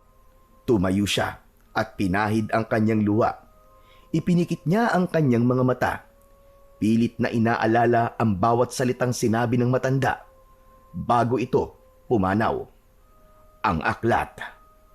Hindi ko kayo bibiguin, Lolo. Lalaban ako sa abot ng aking makakaya. Ipinapangako ko yan sa harap ng inyong bangkay. Kinabukasan, mabilis na kumalat ang balita tungkol sa pagkamatay ng nag-iisang albularyo sa kanilang baryo. Sa bawat sulok ay naging usap-usapan ito. Sa bukid, sa harap ng mga tindahan at maski sa loob ng simbahan, wala na ang natatangi nilang inaasahang magtatanggol sa kanila. Laban sa kadiliman. Agad na napuno ng mga tao ang bakuran at bahay nila Gabriel. Marami ang nakiramay. Maraming nagdala ng kandila at mga bulaklak. Pinag-usapan nila ang kanilang takot at kawalang pag-asa. Lalo na nang malaman nilang pinatay ng aswang ang matanda. Naisip nila na wala na talaga silang kalaban-laban. Samantala, sa loob ng bahay, tahimik lang na nakaupo si Gabriel sa tabi ng bangkay ng kanyang lolo. Hindi niya pinapansin ang usapan ng mga tao. Biglang may humawak sa kanyang kamay. Nang mag-angat siya ng kanyang paningin, nakita niyang nakatayo sa kanyang harap ang kanyang estudyanteng si Boy. Namumugto ang mata nito at parang takot na takot. Boy, ano nangyari sa'yo? Sino kasama mo nagpunta dito? Hindi agad nakasagot ang bata. Nanginginig siya. Tila nagpipigil na muling umiyak. Teacher, sinalakay kami ng aswang kagabi. Ano? Asa na mga magulang mo? Nasa bahay po. Inaasikaso na sila ng mga taga-barangay. Si nanay at tatay. Patay na po sila, teacher. Kaninang madaling araw po dumating po yung aswang. Hindi ko alam kung paano ako nakatakas. Pero sila, hindi po sila nakalabas ng bahay. Pinatay po sila ng aswang. Napatingin si Gabriel sa kanya. Hindi nakapagsalita. Nanginginig ang bata habang mahigpit na hawak ang kanyang sando. Takot na takot. Sir, pwede po bang sa inyo na lang po ako? Ayoko na po bumalik sa amin. Wala na po akong pamilya. Napabuntong hininga ang binata. Ang sakit ng pagkawala ng kanyang lolo ay hindi pa niya ganap natatanggap. Tapos heto pa ang isang bata na nawalan rin ng mahal sa buhay. Hindi lang isa, nawala ang lahat sa kanya. Parang dinaganan ng mabigat na bagay ang kanyang dibdib. Nilingon niya ang bangkay ng kanyang lolo Andres.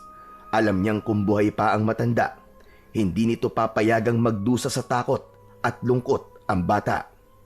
Hinawakan niya ang kamay ni Boy. Huwag kang mag-alala, hindi kita pababayaan. Mula ngayon, dito ka na sa akin.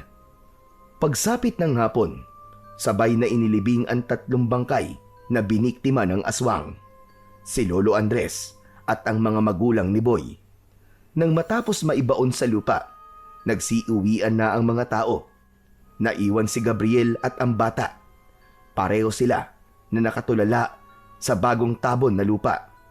Hindi makapaniwala na wala na ang mga ito.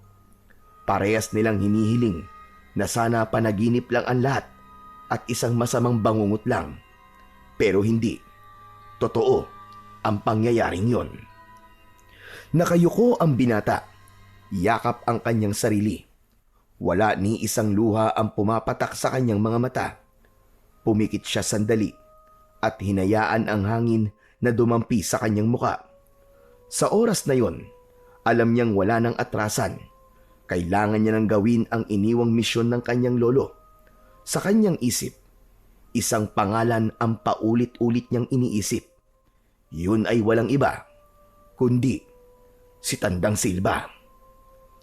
Biglang bumuhos ang malakas na ulan. Doon palang naisipan ng dalawa na umuwi. Pagkarating sa bahay, hindi na nag-aksaya ng oras si Gabriel. Agad niyang hinanap ang aklat ng mga orasyon na laging binabanggit ng kanyang lolo. Mabilis siyang nagtungo sa lumang aparador ng matanda at hinila pababa ang mga nakasalansan nitong gamit.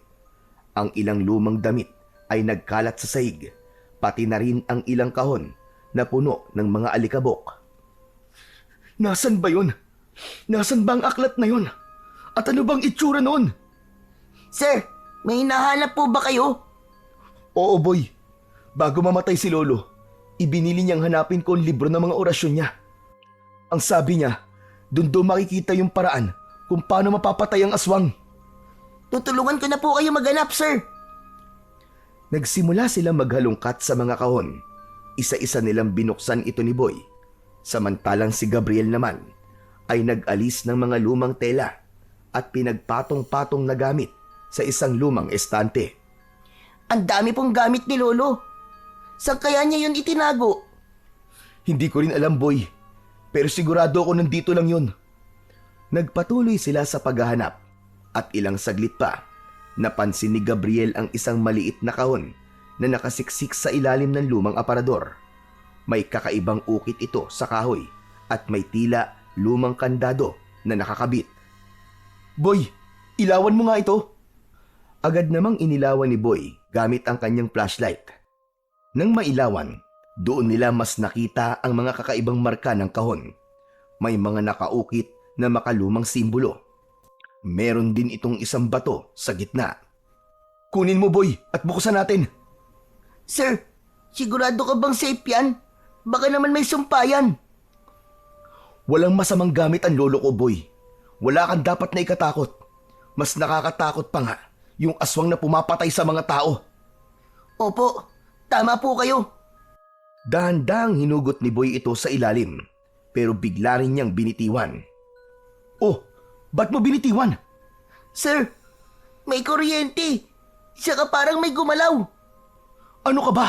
Huwag ka matakot. Sige na nga, ako na nga ang kukuha.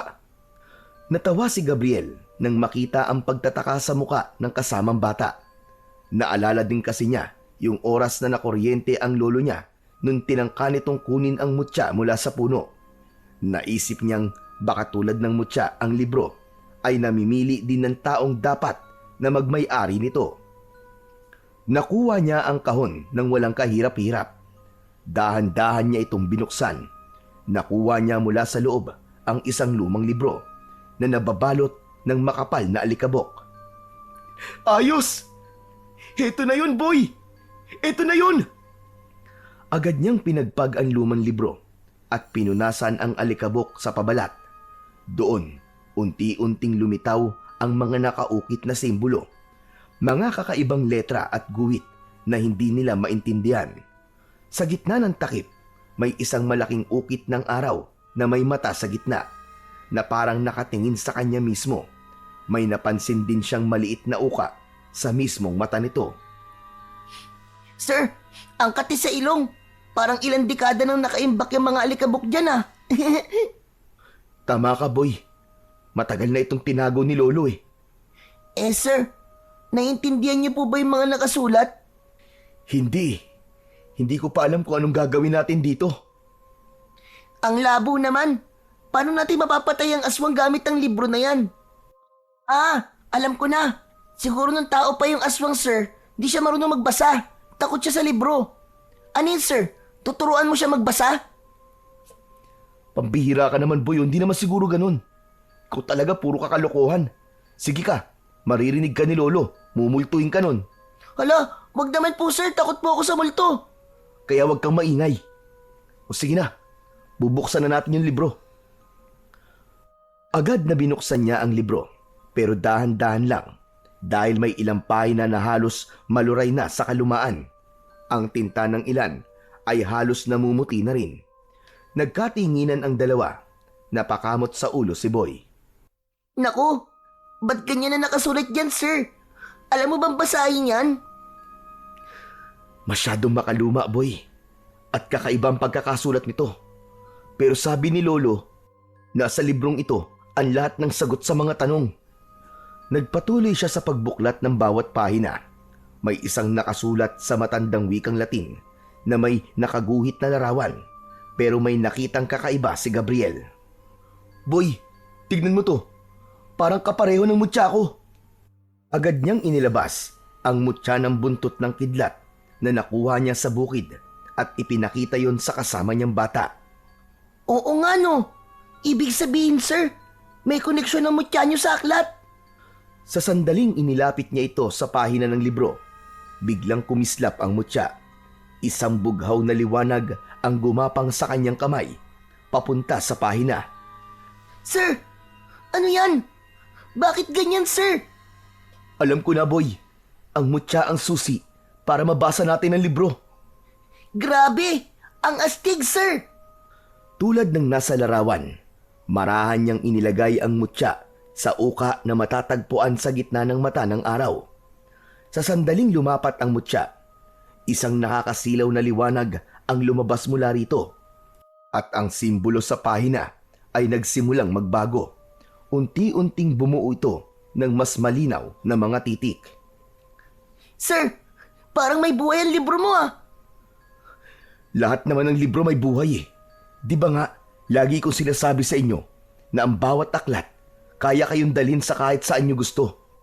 At kaya nitong sagutin ang lahat ng mga bagay na gusto nating malaman. Opo, pero kakaiba po ang librong to. Parang di lang po sagot ang kaya niyang maibigay, sir. Kapangyarihan. Hindi nagsisinungaling si Lolo Andres. Mapapatay natin ang aswang sa pamamagitan nito. Pero hindi pa sa ngayon, boy. Kailangan ko munang pag-aralan ang laman ng librong ito at kung paano natin ito magagamit. Sige, sir. Susuportahan kita. Ako ang bahala sa mga gawaing bahay. Ako ang magluluto, maglalaba, mamalengke, kahit ano po. Wala po kayong ibang gagawin kundi pag-aralan yan. Salamat, boy ah. Hindi po. Ako po ang dapat magpasalamat ng malaki sa inyo. Habang nakapatong ang mutya, binuklat na nila ang mga pahina. Malinaw na ang mga sulat at naiintindihan na yon ni Gabriel. Isa itong aklat na puno ng mga orasyon na panlaban sa iba't ibang uri ng aswang. Hanggang sa isang pahina ang nakatawag sa kanya ng pansin, ang pahinang may larawan ng isang aswang. Yan! Yang aswang na yan! Siya yung sumalakay sa bahay, sir! Ganyan na ganyan po ang itsura niya! Sigurado ka ba, boy? Opo, hindi po ako maaari magkamali. Yan nga po yun.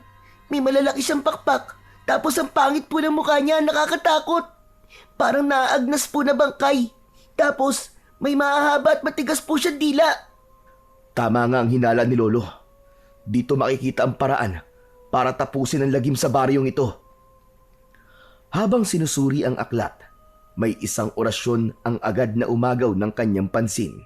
Ang orasyon na may kakayahang baliin ang sumpa ng isang nilalang na isinilang mula sa kadiliman.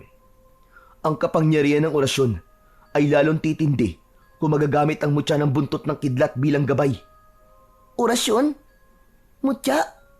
Kapangyarihan? Ayos! Sir, sana nga matalo natin yung aswang at si Tandang Silva. Oo, boy. Gagawin natin yon. Tatalunin natin sila. Ilang araw at gabi pa ang lumipas. Lalong lumaganap ang takot at sumpa sa buong baryo.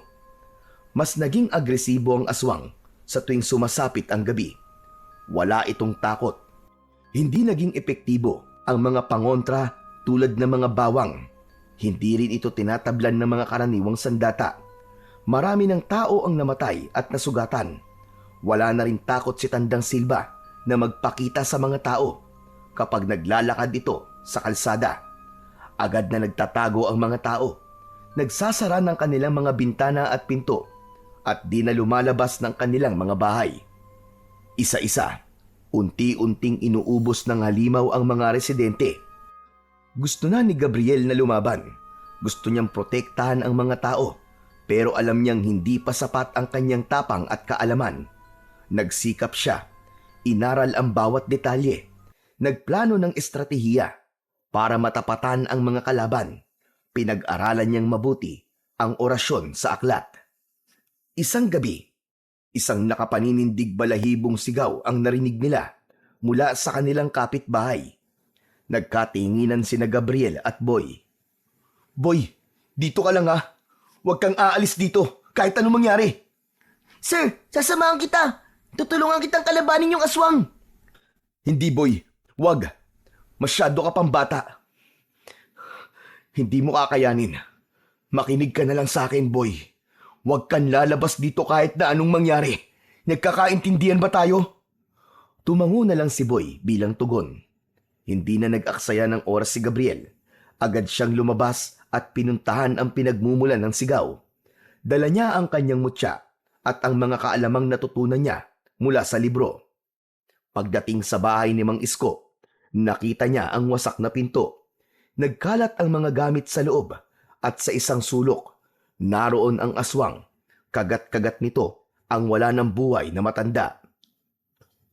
Mabilis na kumilos ang binata. Hindi na siya nagdalawang isip. Sa isang iglap, inilabas niya ang mutya na nakapaloob sa kanyang mga palad. Tulad ng nasa aklat, itinapat niya ito sa halimaw at sinimulang bigkasin ang orasyon. Akala mo ba, bata? Madadala mo yan sa dasal? Napalingon si Gabriel sa kanyang likuran. Pumasok sa pinto si Tandang Silva. Ikaw yung apo ni Andres. Sayang lang ang dugon dumadaloy sa'yo. Walang bisa ang dasal sa isang aswang na hindi nakakarinig. Alam ko, Tandang Silva, pero yung aswang mo, bingi lang, pero hindi bulag. Itinaas niya ang kamay at ginamit ang sign language para sa salitang nakasaad sa aklat. Hindi ito basta-bastang orasyon.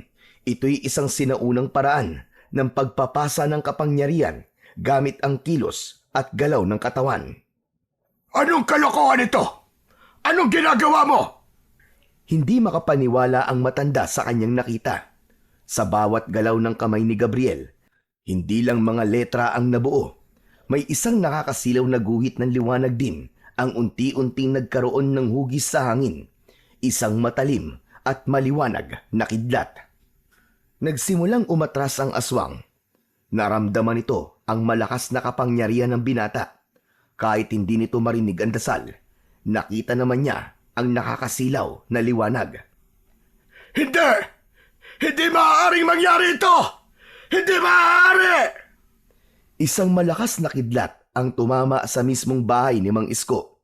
Kasunod nito ang malakas na pagdagundong ng kulog. Tila nagsanib puwersa ang kalikasan at ang liwanag na ginawa ng mutya. Tulad ng sa puno sa bukid, nilamon ng asul na apoy ang aswang. Pero di tulad sa puno na di natupok, ang aswang ay nagsimulang lamunin ng nakakapasong apoy. Isang nakakabinging sigaw ang kanilang narinig. Nangisay ang aswang, unti-unting nangitim at natupok, hanggang wala nang natira kundi abo. Hingal na hingal siya, pero sa kabila ng enerhiyang tila nawala sa kanya, isang ngiti ang lumitaw sa kanyang muka. Ayos! Nagawa ko! Napatay ko ang aswang! Nagtagumpay ako! Sir! Sir, ang galing mo! Ang galing-galing mo talaga! Idol talaga kita, sir! Hala! Boy! Bakit ka nandito? Pero bago pa man makasagot ang bata, isang matigas at magaspang na kamay ang humawak sa kanyang balikat. Akala mo, panalo ka na? Sige, isang maling kilos mo. Papatayin ko ang batang ito! Sir! Sir, tulungan mo ako! Bitiwan mo siya, Tandang Silva! Labanan mo ako ng patas! Huwag kang duwag! Ano sinasabi mong patas? Sa mga katulad ko, walang patas-patas. Isa lang ang importante, ang manalo. Ngayon pumili ka. Isuko mo sarili mong buhay o mamamatay ang batang ito. Natigilan si Gabriel. Hindi niya maisip kung ano ang susunod niyang gagawin. Alam niyang hindi siya pwedeng magpadalos-dalos. Hindi niya hahayaang mapahamak ang batang si Boy. Pero bigla siyang natigilan nang mapansing sumisenyas ang kanyang estudyante. Napatingin siya sa kamay nito. May hawak itong maliit na bote na may lamang langis. Napakunot ang noo niya. Nakilala niya yon. ang bote na huling hawak ng kanyang lolo Andres bago ito namatay. Biglang naging magalaw ang mga mata ng binata. Ano, Gabriel? Handa ka naman sumuko? Tama ka. Wala nga akong laban sa'yo. Mabuti naman at alam mo. Boy! Ngayon na! Sa isang iglap, kumilos si Boy ng mabilis. Sinamantala nito ang pagiging kampante ng mangkukulam. Ibinuhos nito ang laman ng bote sa paa ng matanda. Ano to? Aray! Aray ko, napapasto ako! Bago pa ito makagalaw, mabilis na nakaalis si Boy mula sa pagkakahawak ni Tandang Silva na noon ay iniinda na ang init at tila pagkapaso ng kanyang mga paa. Ang natitirang likido naman sa bote, agad niyang iwinisik sa muka ng matanda. Hindi ito maaari! Hindi ako matatalo ng isang bata! Sinamantala yon ni Gabriel. Mabilis niyang kinuha ang nakitang itak sa sulok ng bahay ni Mang Isko. Sinugatan niya ang sarili gamit ito at bumulong siya ng isang orasyon. Gamit ito, buong lakas niyang sinaksak ang matanda sa kanyang puso. Nanginig ang buong katawan ng mangkukulam at sumuka na rin ito ng dugo. Tapos na ang kasamaan mo, Tandang Silva! Hindi! Totoo nga ang sinabi ni Andres. Hindi ko kayang labanan ang papalit sa kanya! Umalulong ang mga aso, kasabay ng pagkamatay ng kinatatakutang mangkukulam sa baryo. Sir! Sir, tapos na ba? Patay na ba siya? Oo, Boy. Tapos na. Nagtagumpay tayo. Patay na ang pesteng mangkukulam. Kinabukasan, sa muling pagsikat ng araw sa baryo, natagpuan ng mga tao ang bangkay ni Tandang Silva sa bahay ni Mang Isko. Wala na ang mangkukulam na inakala nilang siya rin ang aswang na gumagala at pumapatay sa kanilang lugar. Masaya silang namatay na ang kinatatakutan nilang matanda. Samantala, sa bahay naman ni Gabriel, tinititigan ni Boy ang aklat ng mga orasyon. Sir, ano na bang gagawin natin dito sa libro? Itatago natin, Boy, dahil baka dumating ang araw. Baka kailanganin natin ulit. Napangiti si Boy at ganun din si Gabriel.